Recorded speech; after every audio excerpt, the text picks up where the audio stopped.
¿Qué tal? Buenas noches.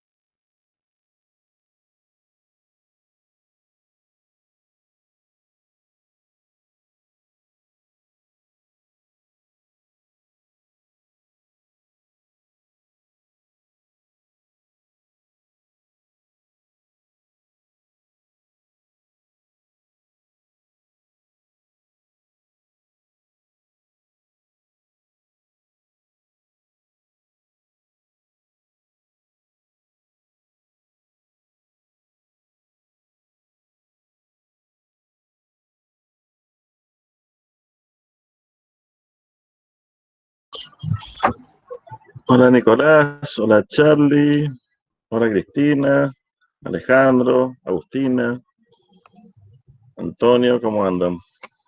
Hola, ¿cómo andan? Buenas tardes. Bien.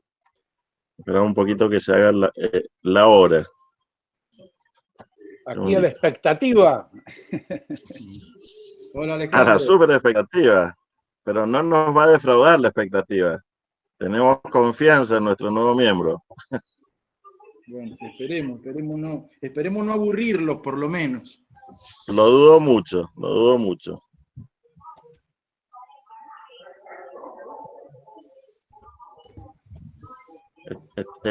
Las maravillas de la virtualidad es la primera vez en la historia de la Junta que el presentador está en Buenos Aires y el presentado acá en Mendoza. ¡Qué lujo!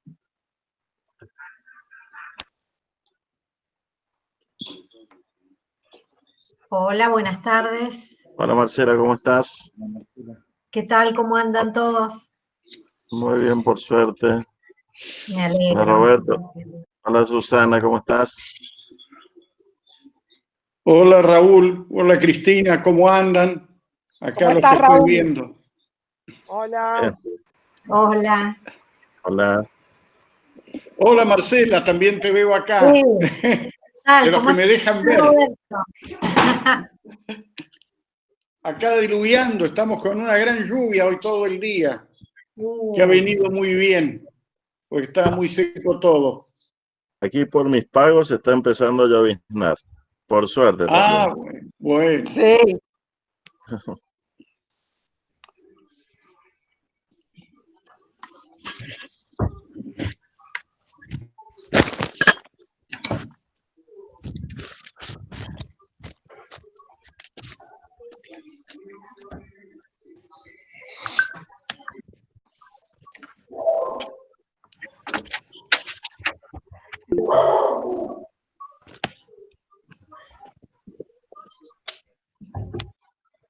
Hola Liliana, ¿cómo andamos?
Lindísimo tu artículo, Roberto Elizalde, sobre Manuel Mujica Lainez y Horacio Rodríguez Larreta. Espectacular, me gustó muchísimo. Bueno, me alegra.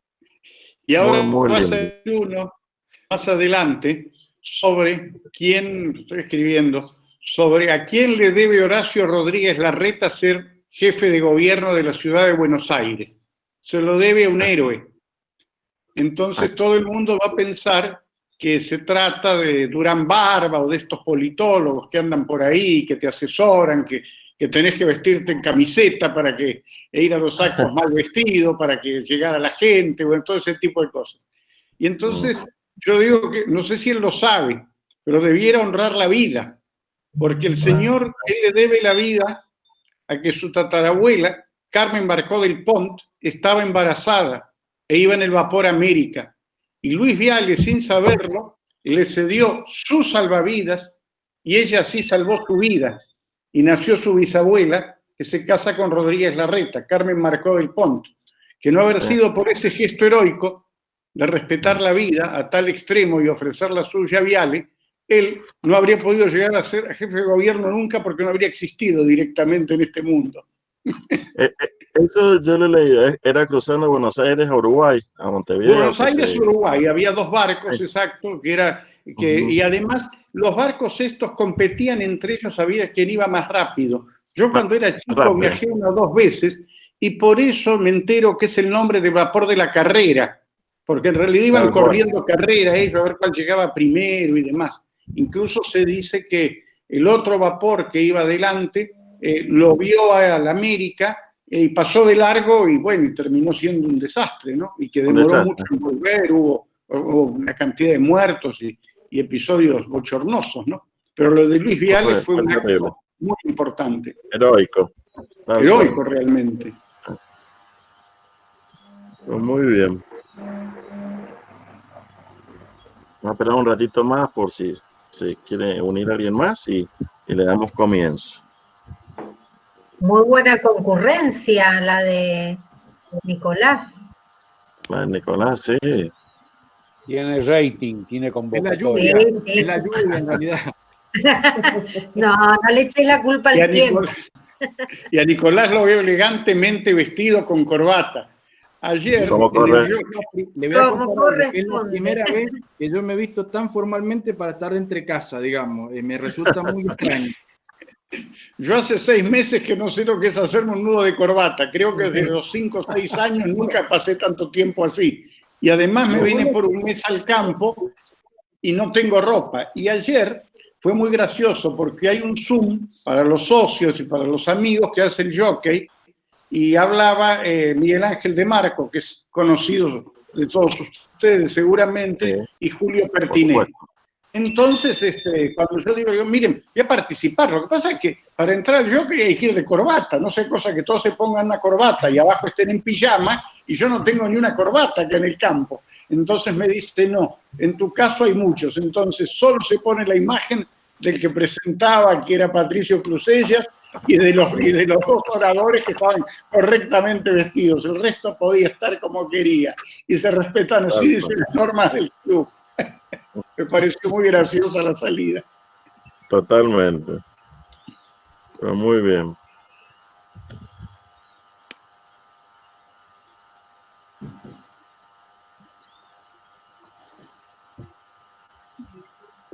Tres minutitos más y empezamos. Hola Fabiana, ¿cómo estás? Susana, Liliana, ¿pudiste entrar? ¿Puedo entrar? ¿Qué tal, Ramiro?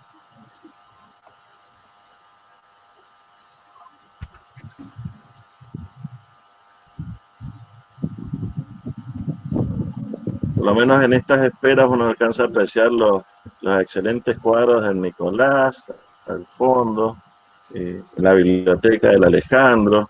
Uno aprende muchas cosas.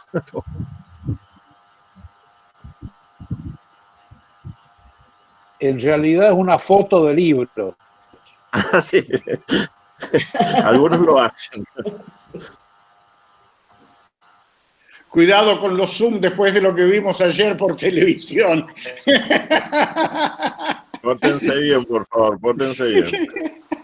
Hay que ser muy serio. Sí. No tenemos corbata, pero nos vamos a portar bien. Nos vamos a portar bien. a veces aparece Alicia por algo y dice, claro, y te imaginás que hace 6 meses que no va a la peluquería, entonces no quiere que la vean, ¿no es cierto? Entonces por ahí una seña, algo así, y entonces le digo, los de ayer no tenían prejuicio ninguno. Para nada. El concepto que surge de lo de ayer es que en este momento no estamos en nuestra casa, estamos en el salón de la Junta. Tal cual. Exactamente. Eso es Ya lo que no hay que estamos en respetar. la casa. Sí, sí. Y además, como les decía Raúl, esto ha tenido una satisfacción que se pueden participar de reuniones, los correspondientes, la gente que de otra manera nos veríamos cada tanto, ¿no es cierto? Esto nos ha acercado muchísimo. Yo he participado como académico correspondiente de 5 o 6 reuniones con la Academia Paraguaya de la Historia, cosa que tenía noticias porque tengo contacto, me escribo, vienen acá, nos vemos, pero digamos, de una posesión privada, de una cosa así, solamente cuando me incorporé, cuando fui a los congresos, después nunca más. Claro. Así que esto es un regalo, entre comillas, que a pesar de todo nos ha dejado esto para podernos contactar de otra forma. Son las únicas cosas positivas de esta pandemia, este acercamiento a través de la virtualidad. Bien.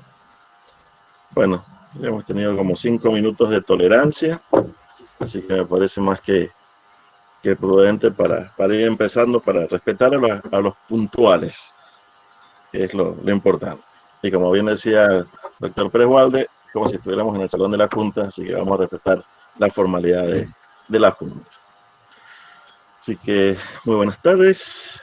Bueno, señores magistrados, señores presidentes, autoridades de diferentes instituciones que veo presentes, señores miembros de número, señores miembros correspondientes, señores miembros honorarios de la Junta de Estudios Históricos, señoras, señores.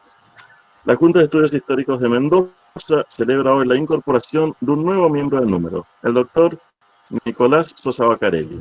Acto por demás significativo y trascendental para la institución y creemos también para la identidad histórica y patrimonial de Mendoza. En efecto, la entidad que presido quedó constituida en agosto de 1934, habiéndole sido otorgada personería jurídica por decreto número 378 en 1945, donde se la estipula como continuadora de la Junta de Historia de Mendoza, aprobada por Ley Provincial número 856 de 1923. Y durante estos 97 años de existencia, a través de sus miembros ha estudiado, defendido y difundido el acervo histórico patrimonial de Cuyo en general. Todo esto en razón que el Estatuto de la entidad prevé como principales objetivos estimular la investigación y crítica de la historia y ciencias afines, especialmente las relacionadas con Mendoza y Cuyo, divulgar los estudios y cooperar para el esclarecimiento de la verdad histórica, como así también organizar, acrecentar y preservar la Biblioteca Gobernador Pedro Molina y el Museo Pasado Cuyano Dr. Edmundo Correas. Consecuentemente, la incorporación de un nuevo miembro de esta casa es a la vez alegría y compromiso por la tranquilidad que implica enrolar en sus filas a una persona comprometida con la verdad y con nuestro acervo cultural. Así, de conformidad a lo previsto por los artículos 8 y 15 del Estatuto de la Junta de Estudios Históricos de Mendoza, hoy va a dar su conferencia de incorporación en calidad de miembro de número el doctor Sosa Bacarelli. Como ustedes saben, conforme a nuestra ley madre, esta Junta tiene 3 tipos de miembros: los de número, que no pueden superar los 35, los correspondientes en las provincias, capital federal y países extranjeros, y los honorarios que nos prestigian con su trayectoria y saber.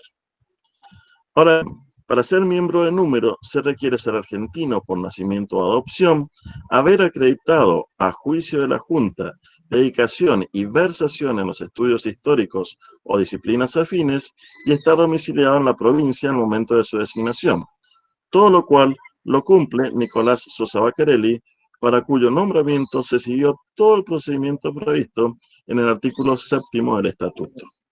Sin embargo, debo aclarar que al momento de la selección de un nuevo miembro también se consideran sus cualidades morales y patrias, requisito que también sorteó holgadamente nuestro nuevo integrante. Previamente a escuchar la disertación del doctor Sosa Vaccarelli, le daremos la palabra a nuestro miembro honorario, el doctor Carlos Palma, quien estará a cargo de su presentación. Doctor Palma.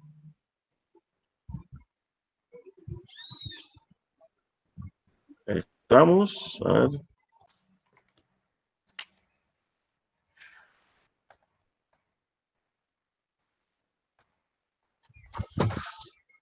Doctor Palma. Debe haber ido a buscar algún... Ahora sí. He podido habilitar el micrófono. Tengan ustedes muy buenas noches. Hoy es un motivo de gozo, de alegría muy grande, al menos por dos razones. En primer lugar, porque se abre de nuevo la Junta, la comisión directiva, con nuestro señor presidente a cargo, Raúl Romero Day, han tenido la inmensa generosidad de poder precisamente convocarnos a todos, abrir esta Junta que para todos los que amamos la historia es un verdadero santuario. Así que entrar nuevamente a este lugar, aunque sea, como bien lo dijo muy criteriosamente el doctor Pérez Walde, entrar a este lugar, aunque sea imaginariamente, ya es un lugar para nosotros que merece veneración, respeto y mucho agradecimiento. Así que este es el primer motivo de alegría que podamos estar juntos. Y el segundo motivo de alegría no es menor, pues precisamente la Junta va a incorporar a un miembro joven. Un miembro joven. No es este, insisto, un dato menor. Es que precisamente la Junta y quienes están a cargo de la dirección tienen visión de futuro. Y que gente joven venga y nos deje el mensaje de temas tan queribles para nosotros como puede ser la música y el arte, es un doble motivo de alegría. Nicolás Sosa Vaccarelli nace en Luján de Cuyo en el año 1987. Con esto todos pueden deducir que tiene 32 años de edad para 33. Laboralmente trabaja en la Cámara Federal de Mendoza y en su tarea docente es profesor de la Cátedra de Criminología, jefe de trabajos prácticos en la Universidad de Mendoza, es profesor titular de Epistemología del Derecho, precisamente también en Mendoza, en la Universidad de Congreso, y ha dictado distintas clases y conferencias de posgrado en carácter de invitado en varios lugares. Ha obtenido becas, distinciones, y ha ganado por concurso también investigaciones que lo han llevado al extranjero, a Estados Unidos, a Colombia. Pero muy especialmente hay que poner foco en una beca que él obtiene para ir a México durante mucho tiempo, por cierto. Ahí pudo trabajar para distintos medios de comunicación. Pudo también en México, que estuvo prácticamente 2 años, publicar innumerables trabajos, algunos jurídicos y otros no jurídicos, es decir, relacionados con los temas que vamos a ver ahora, y fue coautor de un libro sobre la investigación social en México, publicado en el año 2012. En el año 2013, estando aún en México, publica como autor un poemario que se titula Como gato panza arriba. Esto lo hace en el año, insisto, 2013.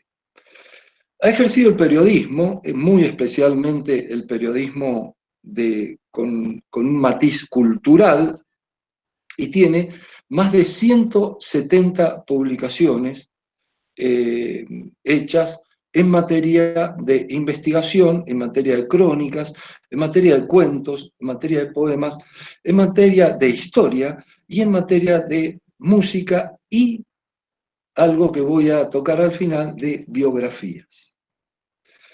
Fue cofundador y es codirector de una de las revistas más distinguidas e importantes que custodian el folclore cuyano, La Melesca, Historias de Cuyo.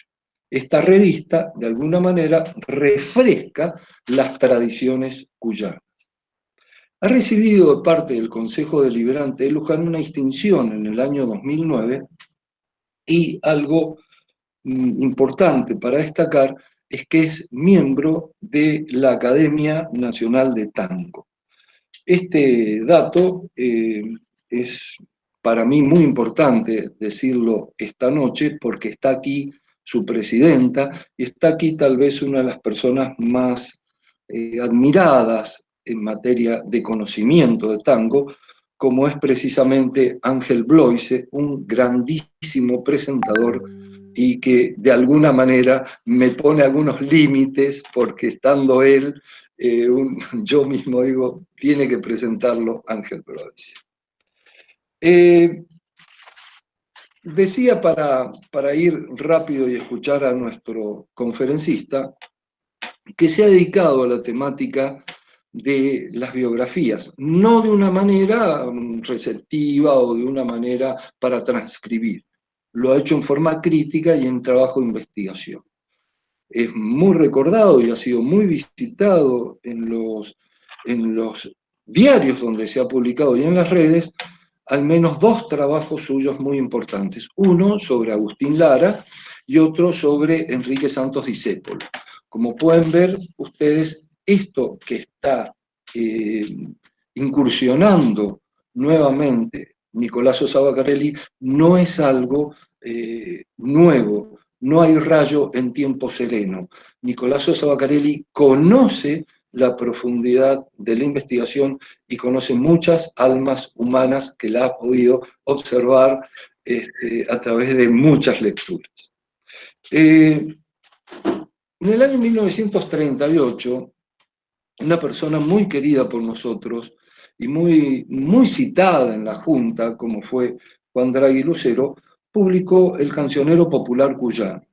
Poco tiempo después fue su gran libro, muy conocido también, por supuesto, no sé cuál es el mejor libro de Juan Draghi Lucero, pero sí Las Mil y Una Noches argentinas, en 1940 pasa a ser un libro muy importante y también en esta materia de historia de la música cuyana. Un rubro que la Junta está necesitando, por eso me parece que este motivo de gozo del cual estamos hablando tiene que ser muy valorado por todos nosotros.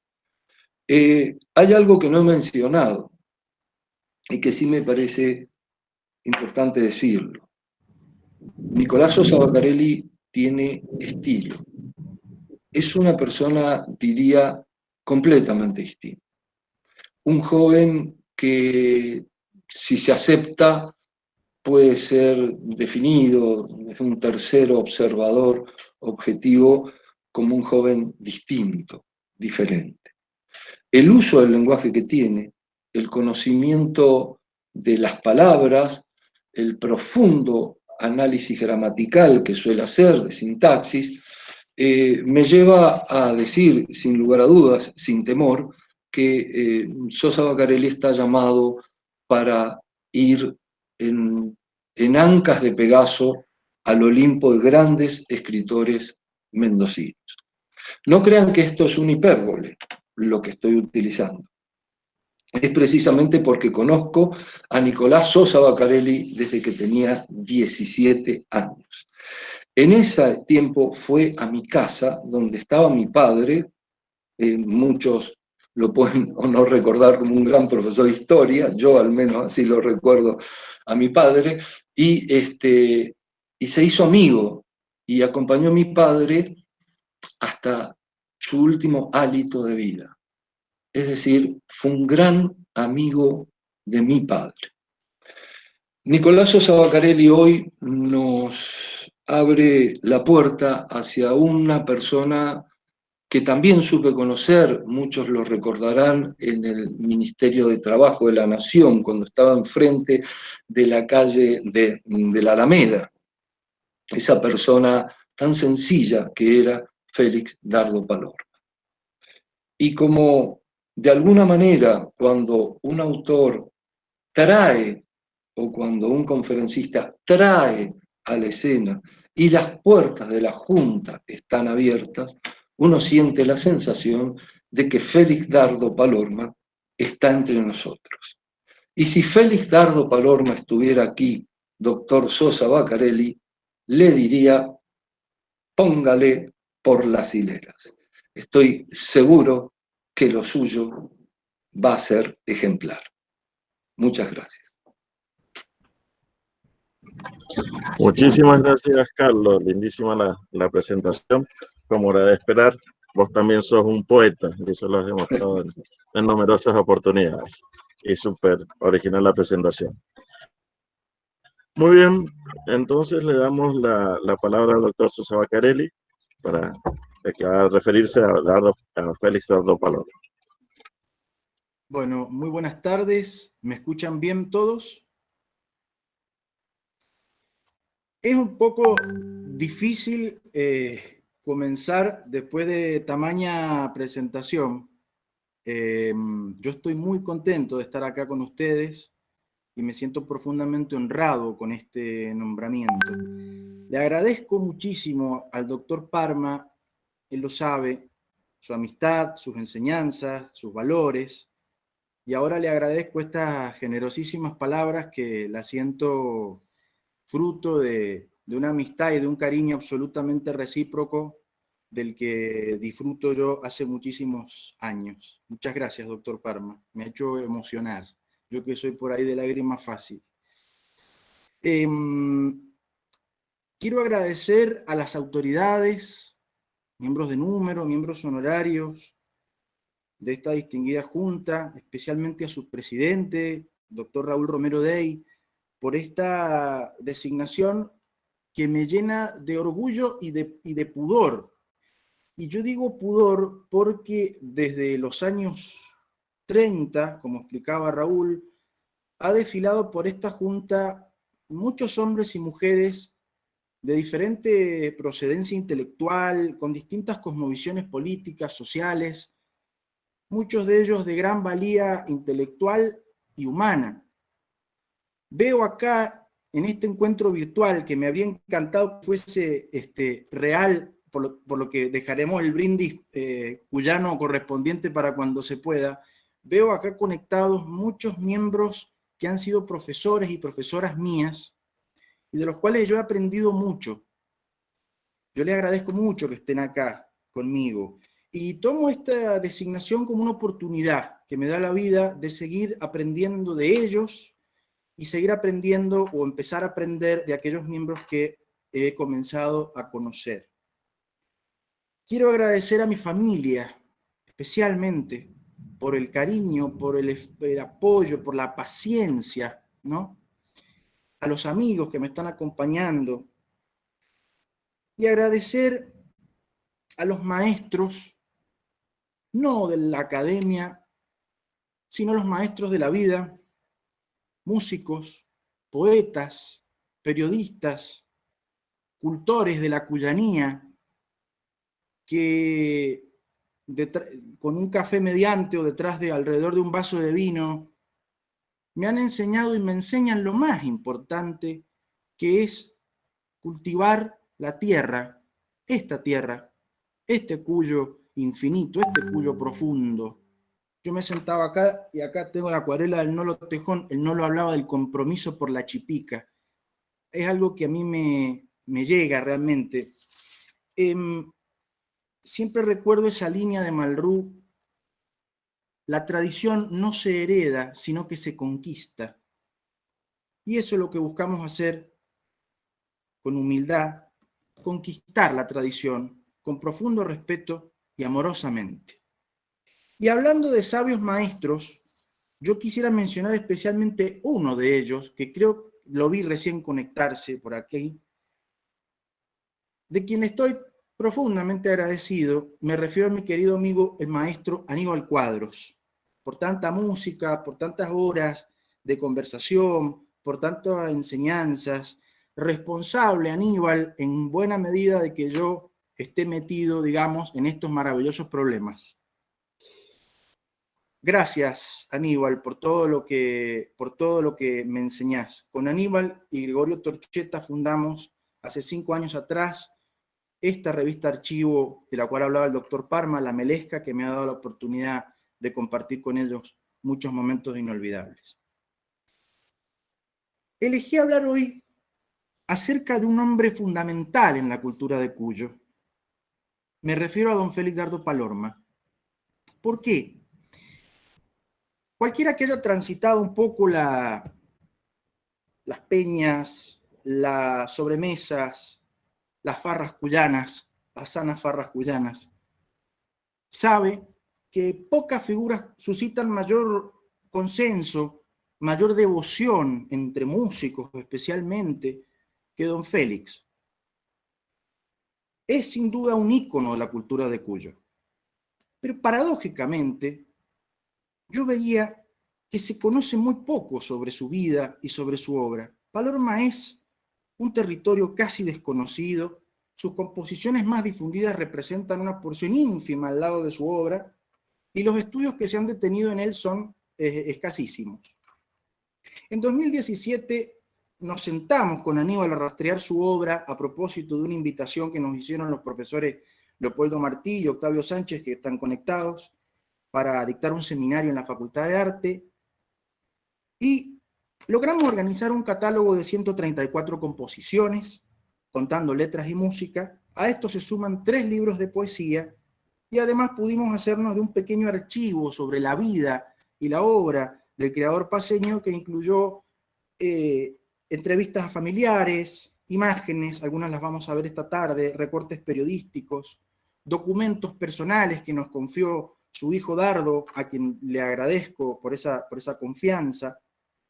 Sobre ese archivo, sobre este trabajo francamente inconcluso todavía, he podido trazar esta especie de mapa, de cartografía palormiana que yo les traigo hoy, junto con algunas reflexiones que quisiera compartir con ustedes. La propuesta para la tarde sería aproximarnos a la obra de don Félix Dardo Palorma a la luz de las circunstancias de su vida y de su tiempo, conectando lo estético con el acaecer histórico. Vamos a poner especial énfasis en su obra poética, en busca de algunos puntos que nos permitan pensar la conjunción, el juego entre las categorías de tradición y de originalidad, y especialmente pensar su lírica en su capacidad de textualizar y de simbolizar el plano político y el plano espiritual. Todo esto partiendo de la comprensión de que el artista es un sujeto social que produce un discurso sobre la realidad, es decir, una manera, su manera, de contarnos el mundo. Es decir, el arte, la música, como una forma de conocimiento. De aquí la importancia de analizar el modo en que lo social e histórico se inscribe en la ficción, en el drama, en la lírica, en la música. Dicho en otras palabras, hablar sobre Palorma es hablar sobre Cuyo, es hablar sobre sus paisajes, las relaciones de poder, las vicisitudes de la industria vitivinícola, su arte, su gente, su espiritualidad, la época de cristalización de la música cuyana y la conexión con la vanguardia de los años 60. Palorma atraviesa y comunica todas estas épocas y todas estas cosas. De todo esto un poquito les propongo hablar esta tarde. Félix Robustiano Palorma, ese es su nombre, nace en La Paz, Mendoza, el 23 de mayo de 1918. Hijo de doña Emilia Jacinta Palorma, una joven puntana que fallece antes de que Félix cumpliera los 5 años, quedando él a cargo de unas tías y de su abuela Benigna, una mujer de raza huarpe y aficionada a la guitarra. Palorma recordará a su madre en el poema En antes y hoy, y se va a referir a ella como mi mamá india.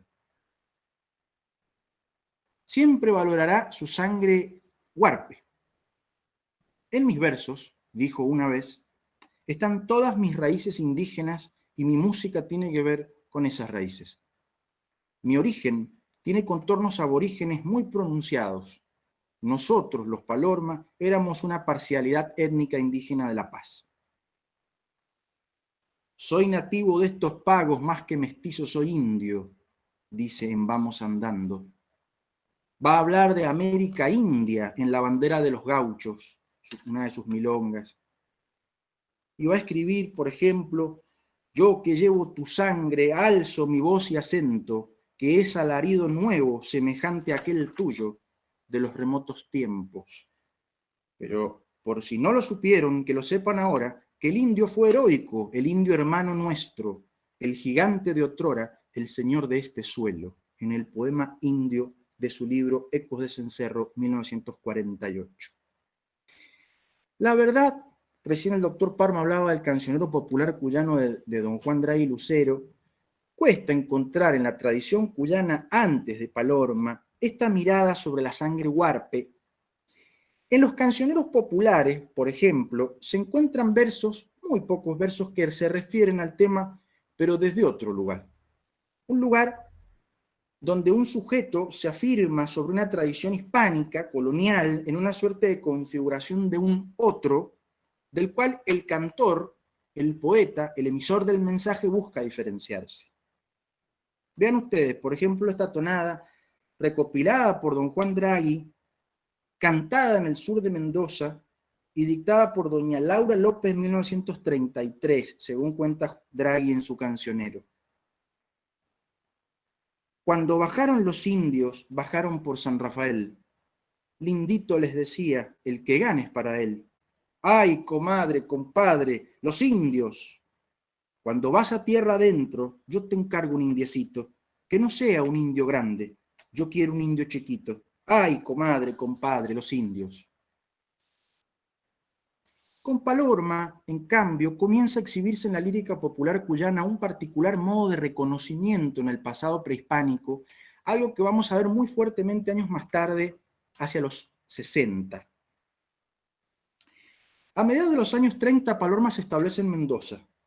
Se incorpora sucesivamente a Brochazos de Tradición, un conjunto local, y al Circo Gianni Polastrini. Y aquí comienza un largo peregrinar por las provincias. De hecho, dos grandes puntales va a tener la difusión de su obra. La radiodifusión, la radio, y los viajes. Este deambular por distintos puntos del país decanta rápidamente en un amplio repertorio que da cuenta de un compositor y de un letrista de gran ductilidad que excede por mucho los ritmos cuyanos. ¿Sí? El repertorio de Palorma es muy amplio en lo rítmico. En 1938 hace el servicio militar en Coronda, provincia de Santa Fe. Hay aquí rastros de noticias de algunas actuaciones en radio, de la formación de un dúo con Horacio Quintana, con quien actuará durante 3 años. Yo voy a ir mencionándoles algunos hechos que considero los más importantes, porque realmente son muchos. De esta fecha data su primera composición, que es El Telero, composición que luego lo va a grabar la Tropilla de Huachipampa.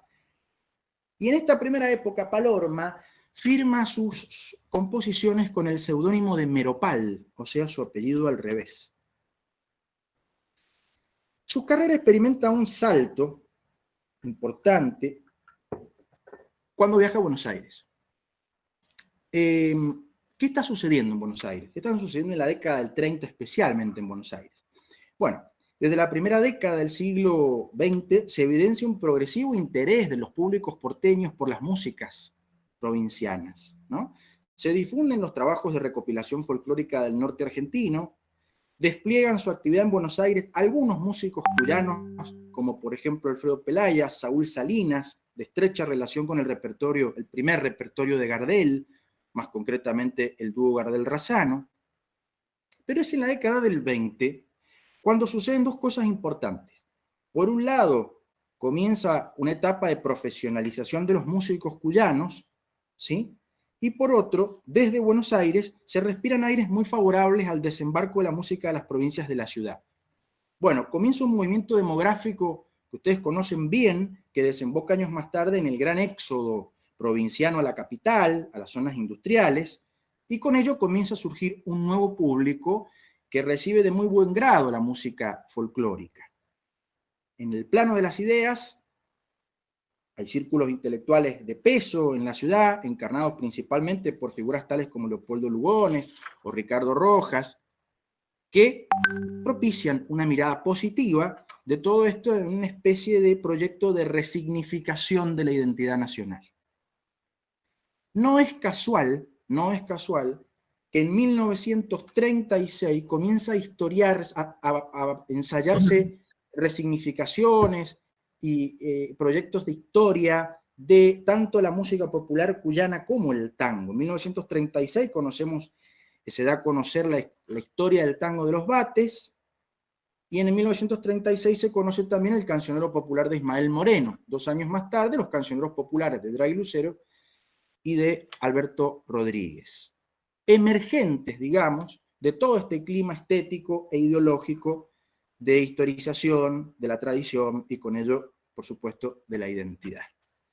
En lo referido a música cuyana, van a destacarse las figuras de Ismael Moreno, uno de los primeros en llegar a Buenos Aires con sus conjuntos, según lo dice Carlos Vega, Hilario Cuadros, que va a protagonizar el conjunto emblemático de la época con los trovadores de Cuyo, Alberto Rodríguez, Carlos Monbruno Campo, Buenaventura Luna, que van a protagonizar la configuración de lo que se ha dado en llamar el canon de la música cuyana, ¿no? Del cual en cierta medida Palorma se va a desmarcar. En este contexto, y luego de haber viajado por muchas provincias, se produce la aparición de Palorma en pleno auge cuyano. Auge que va a coronarse con el fenómeno de Antonio Tormo entre los años 45 y 47, y que en realidad, importante decirlo, Palorma no va a ocupar nunca un lugar tan mediático como los cuyanos que hemos mencionado recién. ¿Qué hace Palorma en lo musical? Música tradicional cuyana, sí. ¿Qué traía de nuevo en el plano musical? Yo acá recomiendo la lectura del trabajo de Octavio Sánchez, Músicas populares cuyanas de base tradicional, desde la refundación contemporánea hasta la pérdida de visibilidad nacional, donde explica 2 grandes innovaciones que trae Palorma a la música cuyana. Por un lado, la voz no es la voz, digamos, de impostación aguda, nasal, típica del canon cuyano, tiene otra textura, y por otro lado, el carácter y el tempo de la cueca, que cambia sensiblemente desde Palorma para hacerse, digamos, más lenta. Yo traía preparado unas imágenes para mostrarles. No sé si, Raúl, vos las tenés a mano, las vamos viendo mientras yo les voy contando algunas cosas. Sí, las trato de compartir. Cuando quieras, las vamos pasando y cuando se terminan, se terminan. No les puedo mencionar la cantidad de actuaciones y grupos que integra porque es realmente muy copiosa. Viajes por el norte, ahora como solista en el Circo Criollo de Eudoro Palacio y la formación del dúo mixto Dávila Paz, con quien después va a ser la reconocida cancionista Margarita Palacios, incorporación a la compañía Estampas Porteñas, actuación con el conjunto Los Riojanos, los hermanos Peralta Dávila, trabaja con Eusebio Zárate, con el dúo Las Palomitas, conformado por Olinda y Teresa Silva, con las que Palorma compuso la cueca del Bombito, los hermanos Ortiz, actuaciones en radio, radioteatro, muchos ciclos en Radio El Mundo. En la década del 50 se producen algunas pérdidas importantes. Entre el 55 y el 56 fallece Buenaventura Luna e Hilario Cuadros.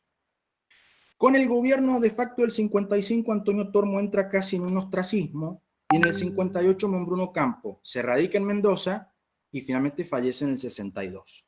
De manera tal que hacia fines de la década, Palorma pasaba a ser el centro de esta nueva era de la música cuyana, que nunca va a tener la visibilidad que tuvo hasta mediados de los años 50. Hay 2 elementos más que conspiran contra la difusión de la música cuyana: uno, las novedades rítmicas extranjeras, y otro, el éxito del folclore norteño, que va a copar la mayor parte de los espacios y va a perdurar durante muchos años. A fines de los 40 se radica en Buenos Aires. De esta época son sus célebres obras Póngale por las hileras, estrenada en Uruguay en el Palacio Salvo, y La cueca de la Viña Nueva. Actúa en lugares de todo tipo, Peña Mi Refugio de Carlos Monbruno Campo, la Confitería La Armonía, donde comparte escenario con grandes figuras del tango, como Edmundo Rivero, Roberto Goyeneche, Floreal Ruiz. De hecho, en el 58 van a grabar la orquesta de Aníbal Troilo con las voces de Roberto Goyeneche y Ángel Cárdenas, va a grabar su milonga ni más ni menos. Va a actuar en el Hotel du Midi, que es importante porque según va a contar después Jaime Lima Quintana, va a ser el primer templo del nuevo cancionero, según sus palabras. Y así llegamos a mayo de 1948, donde nos detenemos un segundo, porque es la fecha de publicación de su primer libro de poesía titulado Ecos de Cencerro. Un conjunto de poemas lugareños, tal como indica su portada. Esto me da pie para mencionar la presencia imponente del paisaje cuyano en su obra, al punto de ser el principal eje temático de su cancionero, de acuerdo a nuestra clasificación.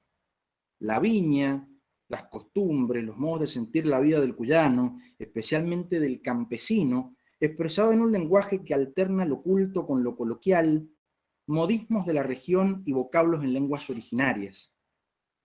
Hay en Palorma, tanto en sus canciones como en su poesía, un profundo rescate del habla popular, de la fuerza de la oralidad, y también una fuerte presencia de la tradición hispánica.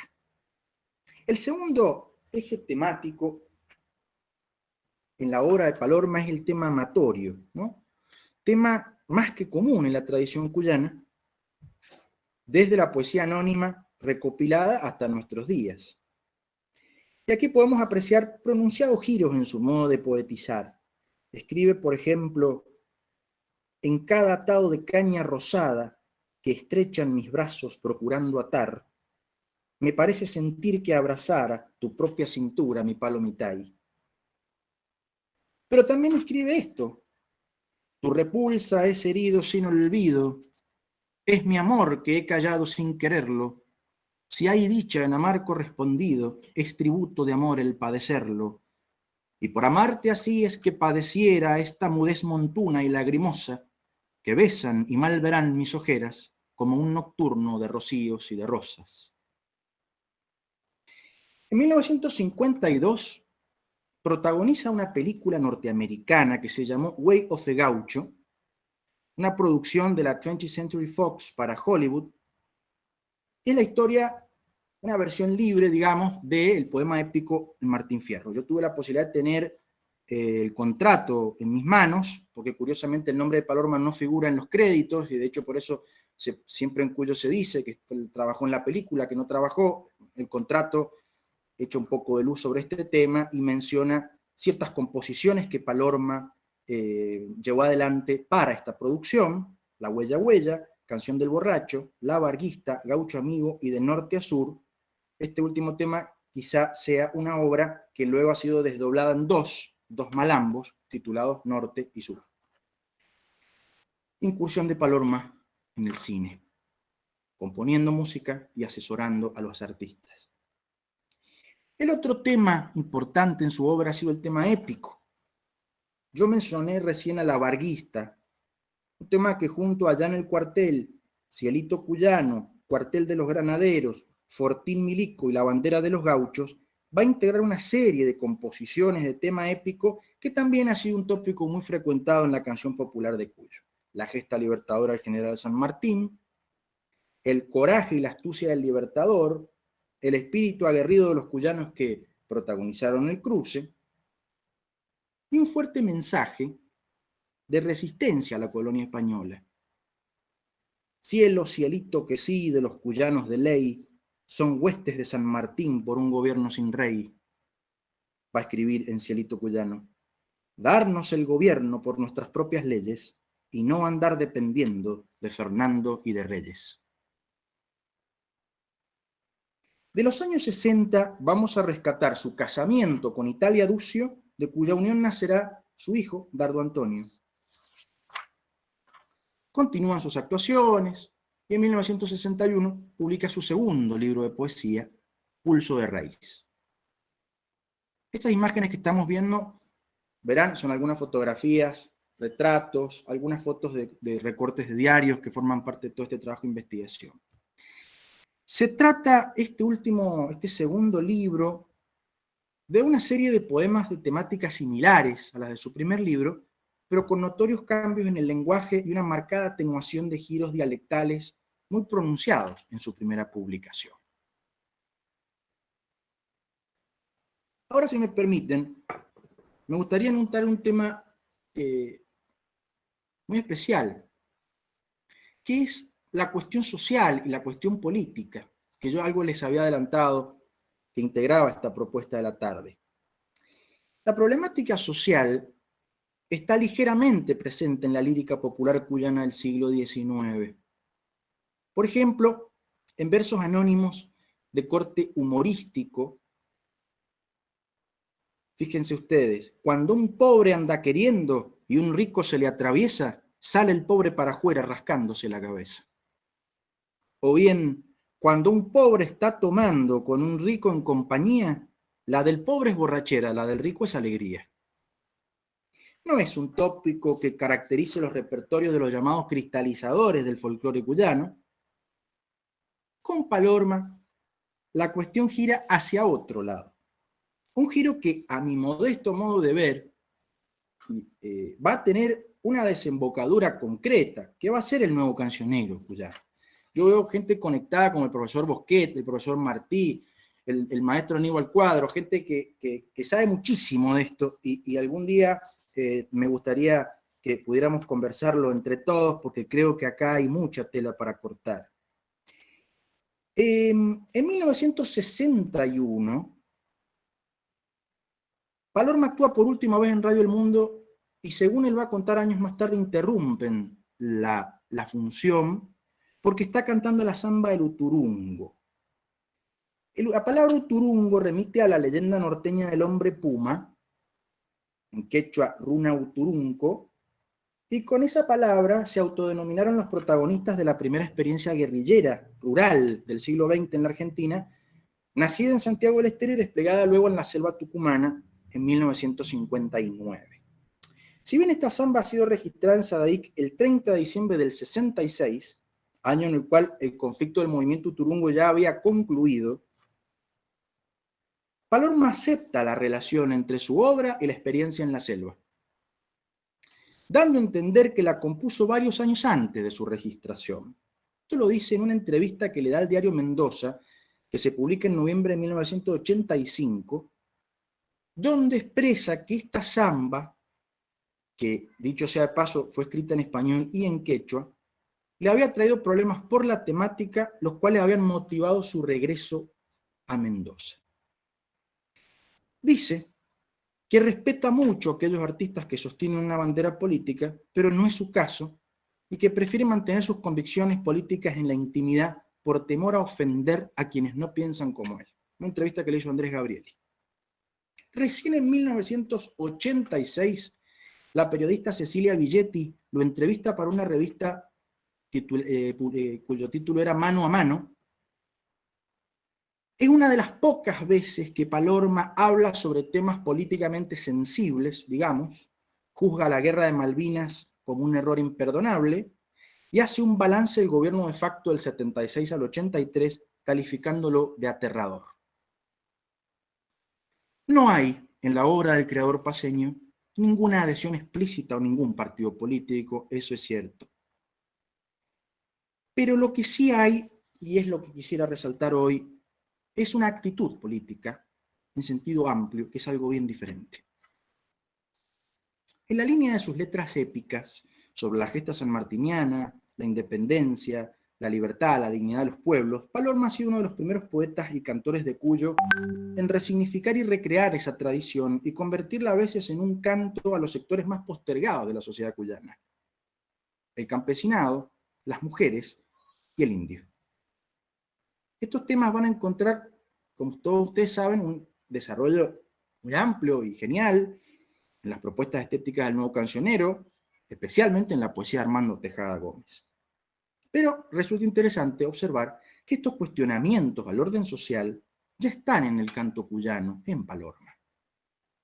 Paradójicamente, no está nombrado Palorma entre los antecedentes en los que el nuevo cancionero dice reconocerse. Nombran a Yupanqui, qué lindo hablar de eso, qué lindo hablar de Palorma y Yupanqui algún día. Está Buenaventura Luna, Gardel, Lepera, Celedonio Flores, Discépolo, pero Palorma no está. Me refiero al manifiesto del 11 de febrero de 1963, publicado en el Diario de los Andes. Palorma toma posición frente a la problemática social. La pobreza, los padecimientos del campesino, de los peores rurales, de los cosechadores o bien del pequeño productor agrícola. Uno de los cuestionamientos de mayor presencia tiene que ver con el régimen de tenencia de la tierra. También veo en esta reunión profesores y profesoras que podrían hablar con muchísima mayor solvencia que yo sobre cómo era la Mendoza de aquellos años. Es un tema realmente muy largo. Yo solamente voy a darles algunos datos del censo de 1960. Un total de superficie cultivada que se encuentra repartida en 25.843 explotaciones, de las cuales solo 51 controlan realmente la industria del vino. Y casi la mitad del territorio se encontraba en manos del 0,01% de la población total, o sea, una fuerte concentración de riqueza, de tierra. En este contexto, Palorma va a volver muchas veces a la idea de la viña ajena. Fíjense ustedes, me gusta el vino de yema que está en medio del tonel, y aunque la viña sea ajena, él es mío y yo soy de él, dice en la Corocorteña. Arando tierra ajena entre los surcos, año tras año, el callacho que queda es ambrosía llegando a mayo.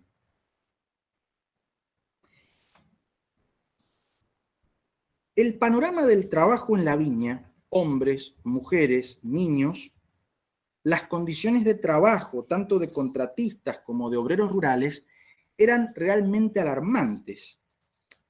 Palorma canta.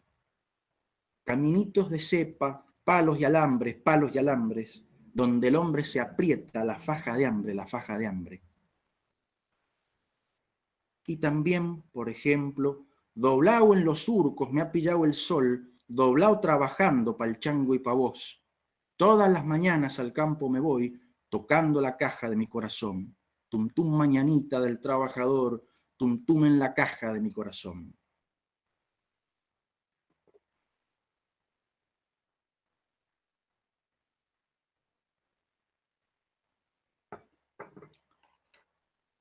Esta situación precaria de los trabajadores del viñedo cuenta en estos años con un andamiaje jurídico que va a dar lugar a grandes discusiones en nuestra provincia. Años en los que, por ejemplo, se problematiza la naturaleza jurídica de la figura del contratista de viñas y frutales, por los abusos a que solía dar lugar. Palorma canta. No respeta el contrato, que agosto es frío, que enero quema. Los descuentos son tantos que siempre adeudo alguna quincena.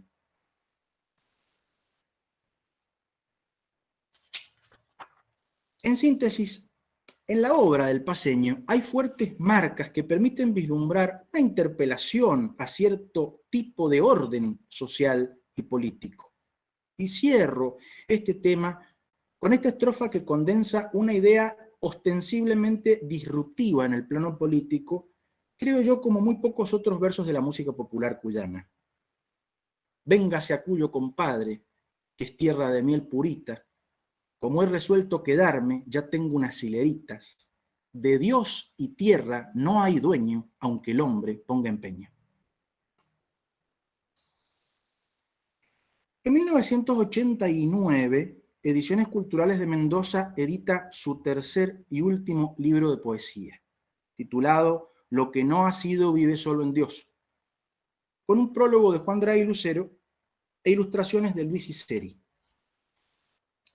Voy a dejar este tema para el cierre, si me permiten, para llegar a la década de los 90, en los que se realizan diversos homenajes, ya se reconoce de alguna manera su trayectoria, de hecho su obra comienza a ser ejecutada y estudiada por músicos de formación académica, músicos de esa procedencia, de formación académica, y en el 18 de abril de 1994 fallece en Mendoza. Sus restos descansan junto con los de su madre en el departamento de La Paz. Un dato para nada menor, por un decreto del Poder Ejecutivo, se celebra cada 23 de mayo el Día del Compadre, en homenaje al natalicio del creador paceño. A propósito de su último libro y de gran parte de sus canciones, y con esto voy terminando, yo quisiera destacar de la obra de Palorma la fuerza vital, filosófica y mística de su poética. Su repertorio presenta 3 composiciones de fuerte presencia de la cosmovisión cristiana: Procesión y Ruego, Fiesta del Encuentro, una salmodia grabada por Ariel Ramírez, y Samba del Dios Tomador. Fíjense qué título también, ¿no? Pero la espiritualidad en su palabra desborda la tradición cristiana hacia un mensaje más amplio, con una profundidad existencial llamativa que va a marcar el canto cuyano, porque realmente lo va a marcar. Desde esa sensibilidad mística, la naturaleza y el amor despliegan en Palorma un poder simbólico de enorme grado de significación. ¿De qué vale nacer hombre? Algún día lo sabré. Si el agua todo lo puede y el agua corre de a pie. ¿De qué vale nacer hombre? Algún día lo sabré. En la relación entre el amor y la muerte funda buena parte de sus composiciones. Yo soy un amante eterno, hoy, mañana como ayer, pero muy presente tengo a mi cuyano entender que el hombre se va muriendo desde que empieza a querer. Esta hondura existencial, presente en algunos versos de la poesía popular cuyana del siglo XIX, es tomada por Palorma y recreada en sus símbolos. Desde el llanto inaugural en que comienza la vida, el hombre aprendió a callar para llorar a escondidas. Yo soy fuego que se deja y se tapa con cenizas, y por ser de buena leña amanece al otro día. O bien, en su tonada de la nacencia, refiriéndose al nacimiento de un hijo, y así encuentro de este modo justificado el vivir, ya no he de morir del todo cuando me toque morir. Creemos que la obra de Félix Dardo Palorma representa, sin duda, un hito en la cultura poética y musical de nuestra región, y pensamos que este plano de lectura de su obra permite apartarse de lo pintoresco propio de ese folclore de tarjeta postal, como decía Tejada, en busca de otros sentidos de mayor calado. Alejarse de lo alegórico para penetrar en lo simbólico, dando cuenta de otras posibilidades expresivas, con las penas del campesino, con la bronca ante un mundo injusto, con un Dios que se ocupa del hombre pequeño, de la mujer anónima, de los pueblos postergados, con el vino y el viñedo como símbolo de comunión con lo trascendente, con el amor y la amistad como modos de conjurar ese misterio de la vida, que es la muerte. No me considero un creativo constante, un vanguardista, va a decir en una de sus últimas entrevistas. Siempre tomé lo elemental, lo que tenía que ver con mi origen. No es bueno que el hombre se aleje de la tierra, porque pierde la capacidad de hacer oír lo que otros seres no han llegado a escuchar. En esta expresión puede verse la concepción espiritual del autor acerca del quehacer poético. Hacer oír lo que otros no han llegado a escuchar. Desandando el camino voy sin asombro, nada me lleva. El hombre es un retoño del árbol vida, frutal de pena. Al simbrar de la vida vadeamos ríos hondos y pandos, hasta aprender un día del ave cisne y morir cantando. Dios recibe a los buenos, compadre, y no la descarnada. Cuando deje este infierno, compadre, llevaré esta tonada. Muchas gracias. Muy lindo, están los aplausos, Nicolás. Muy lindo, realmente un análisis muy interesante y original. Realmente creo que es un aporte muy valioso. Muy bueno. Sí, los aplausos, Dani. En el chat se están felicitando. Realmente interesante. Muy bien llevado y para nada aburrido. Muy poético también. Muy lindo. Así que muchas felicitaciones y bueno, y bienvenido como miembro de número de la Junta de Estudios Históricos de Mendoza. Realmente creo que es un aporte valioso para nuestra institución. Bien, dejo el espacio abierto por acompañarnos. Muchas gracias. Dejo el espacio abierto por si alguien desea formular alguna pregunta.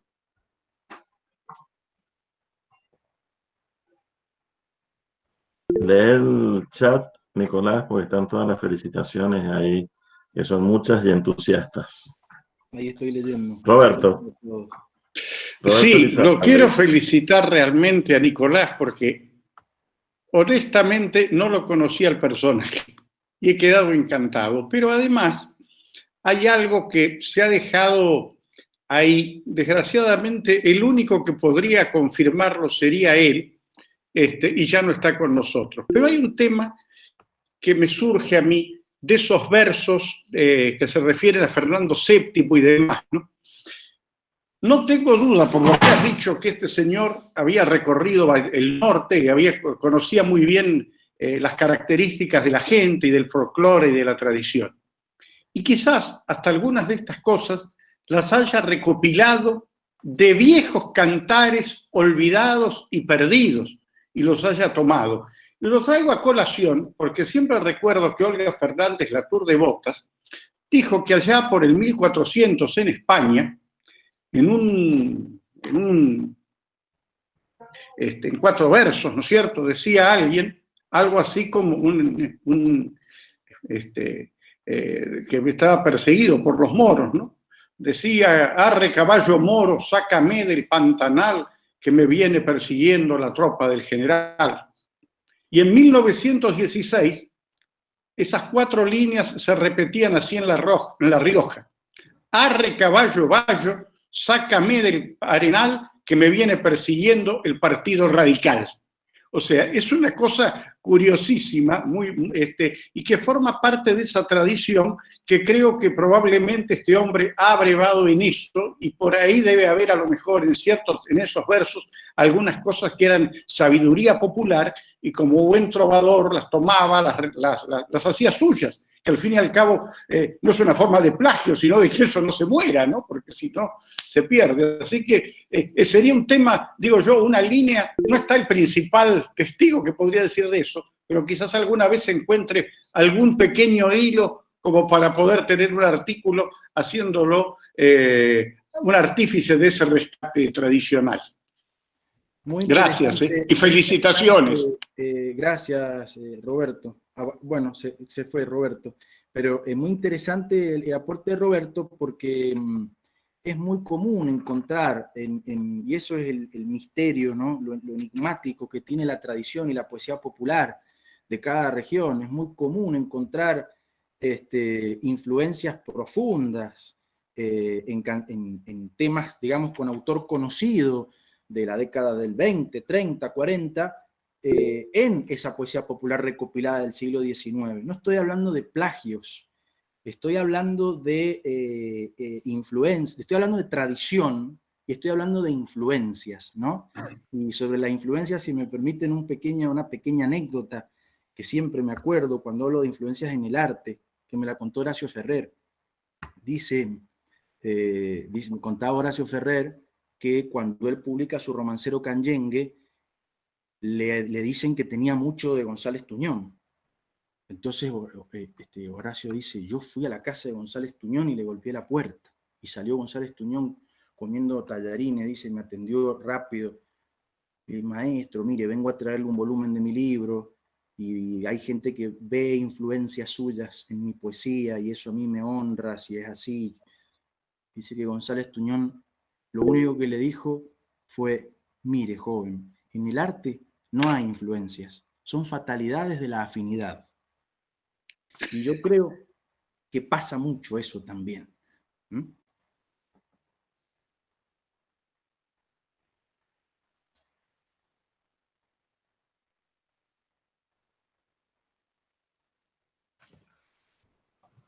Sí, no sé si puedo hacer una pregunta.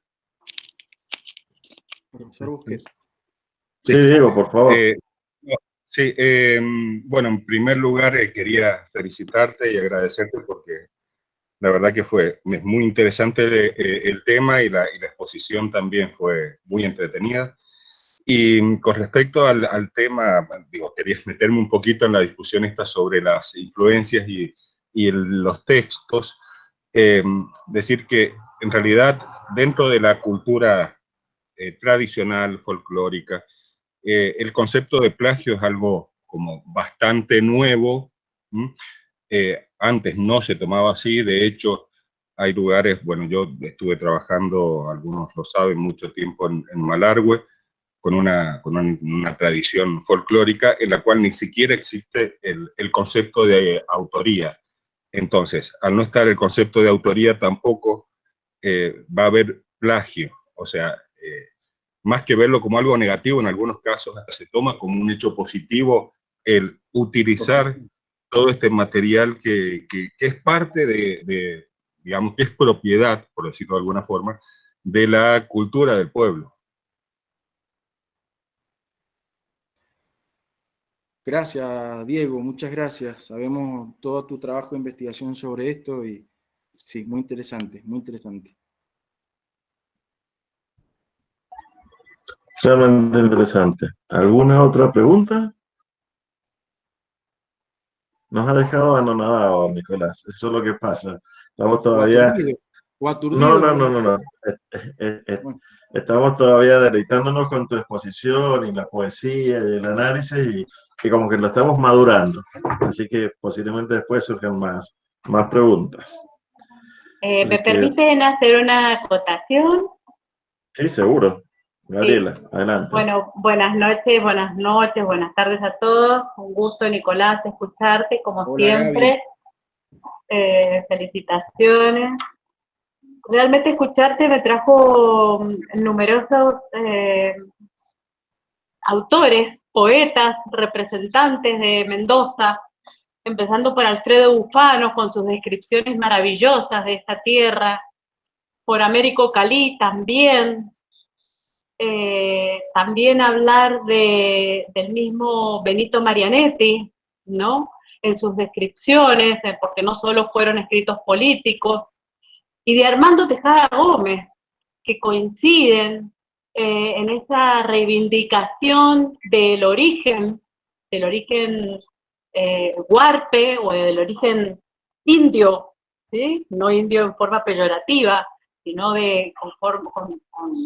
podemos decir, con un gran orgullo, así como la madre de Félix Dardo Palorma, y como el mismo Armando Tejada Gómez, también comprometidos todos ellos con lo social, muy preocupados, Bufano, Calí, Marianetti, Tejada Gómez, por lo social, hablamos de Dardo Palorma, preocupados por lo social, ya sea que pertenecieran o no a un partido político, una época dura, estamos hablando de los años 50, 60, el nuevo cancionero que aparece en el 63 con una impronta muy fuerte desde lo político, porque era un folclore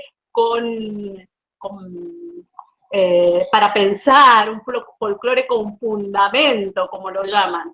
Creo que la no inclusión de Dardo Palorma como influencia tiene que ver a a la falta de militancia, podemos decir, o la falta de expresión de él en cuanto a algún partido político o alguna preferencia política. Pero eso no quita el valor inmenso que ha tenido como influencia en este nuevo cancionero, ¿no?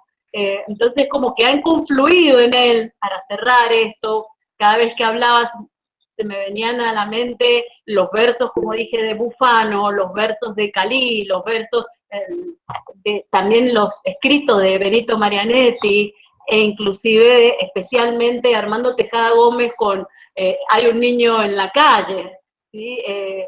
Canción de las comidas, ¿no? Haciendo hincapié en lo social, haciendo hincapié en lo propio, en las tradiciones, en lo cuyano.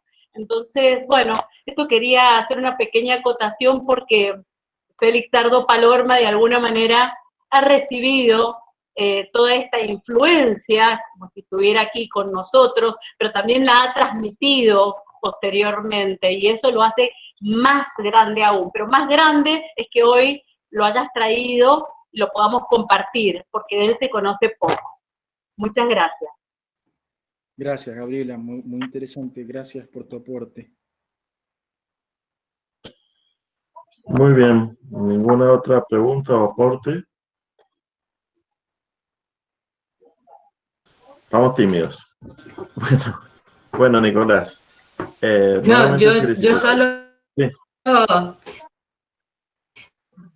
Yo solo quiero felicitarlo. Bueno. Dale, Cristina. Muchas gracias. Quiero felicitarlo a Nicolás, y ha sido un placer escucharlo, realmente un placer. Muchas gracias, Cristina, muchas gracias. Quiero felicitarlo. ¿Me escuchan? ¿Me escuchan? Sí, sí, sí. No escucho, bueno. Sí, sí, Cristina. Un placer escucharlo. Realmente lo felicito de todo corazón a Nicolás. No lo había escuchado nunca exponer. Realmente una gran felicitación y abrazo a Nicolás. Muchas gracias, Cristina. Un abrazo grande. Gracias. Sí, quería intervenir. Sí, entre las tantas cosas excéntricas que he hecho en mi vida, que han sido muchas, en una oportunidad tomo un curso en la Facultad de Ciencias Económicas. Y en este curso en la Facultad de Ciencias Económicas, el profesor que lo daba en ese momento, toma a Félix Dardo Palorma en una frase, de una famosísima cueca, por supuesto, que dice: lo poco es mucho, lo mucho es nada, todo depende de las heladas, para explicar la ley de la oferta y la demanda. Es decir, cuando él explica la ley de la oferta y la demanda, toma precisamente este giro interesantísimo que hace Félix Dardo Palorma en la ya muy conocida cueca, y que lo poco es mucho y lo mucho es nada. Todo depende de las heladas.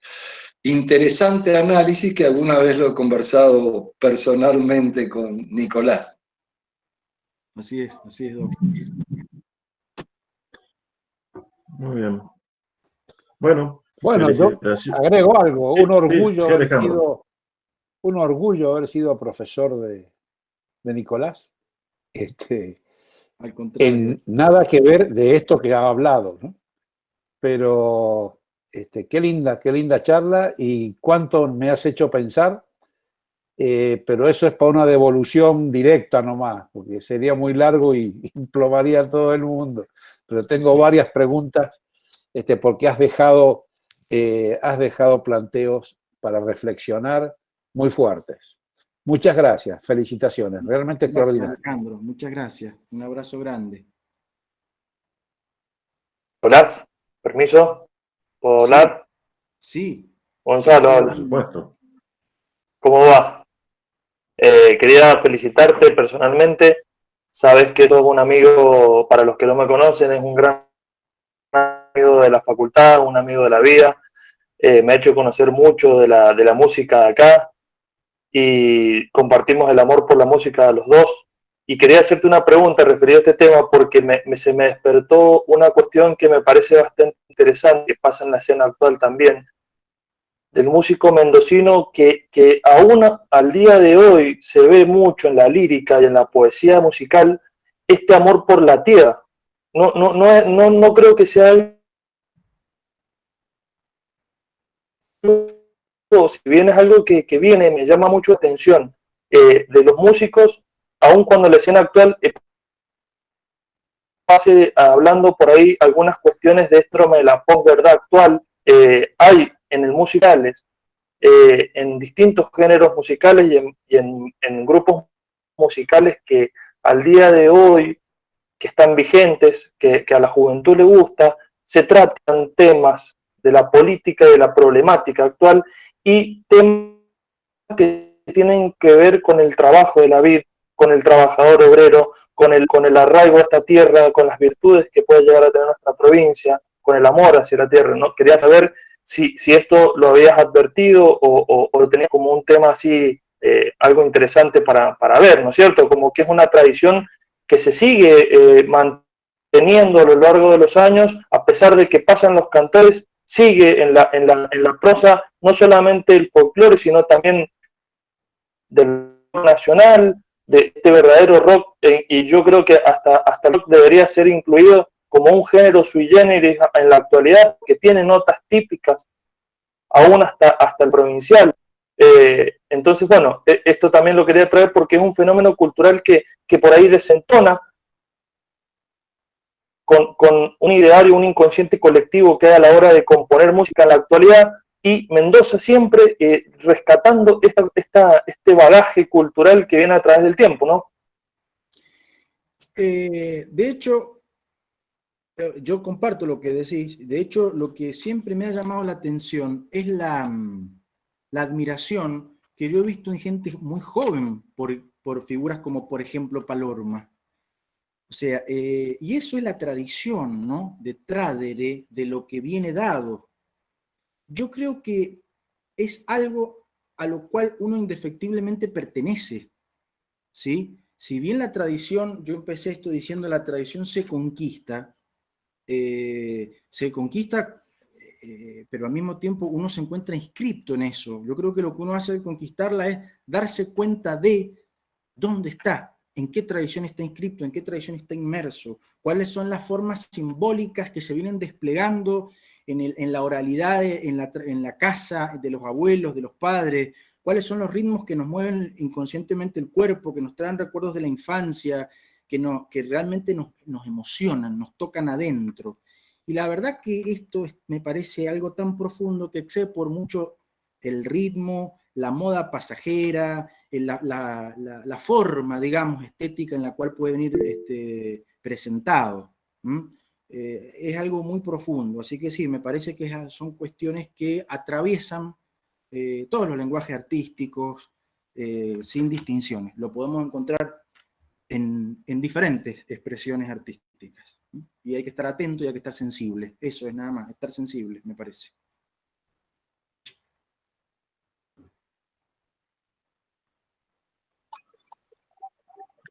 Fantástico, Nicolás.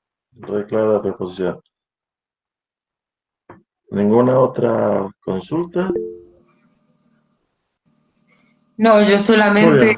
Hola, Nicolás. Recuerden que... Solamente... Hola, Alejandro. Nico. Bueno, me sumo a lo que dijo Alejandro, siempre fue un placer tenerte como alumno. Siempre fuiste un alumno muy, pero muy especial porque tuviste esa sensibilidad para el arte, la música, para la poesía. Así que siempre te recuerdo con mucho cariño y te felicito por la exposición de hoy. Gracias, Ale. Yo te recuerdo a vos también con enorme cariño. Muchas gracias. Bueno, un beso. Gracias. Muy bien. Entonces, recuerden que tenemos el vino de honor pendiente, que apenas nos suelten de este encierro, tenemos el festejo correspondiente y vamos a poder hablar personalmente con Nicolás y que nos siga enriqueciendo con su cultura, con sus versos, su amor al arte, a la poesía y a la tradición. Así que, muy bien. Nuevamente felicitaciones. Nos vemos próximamente. Chao, chao. Hasta luego. Muchas gracias. Gracias a todos. Hasta luego. Gracias. Que el vino no sea un verso. Eso seguro que no.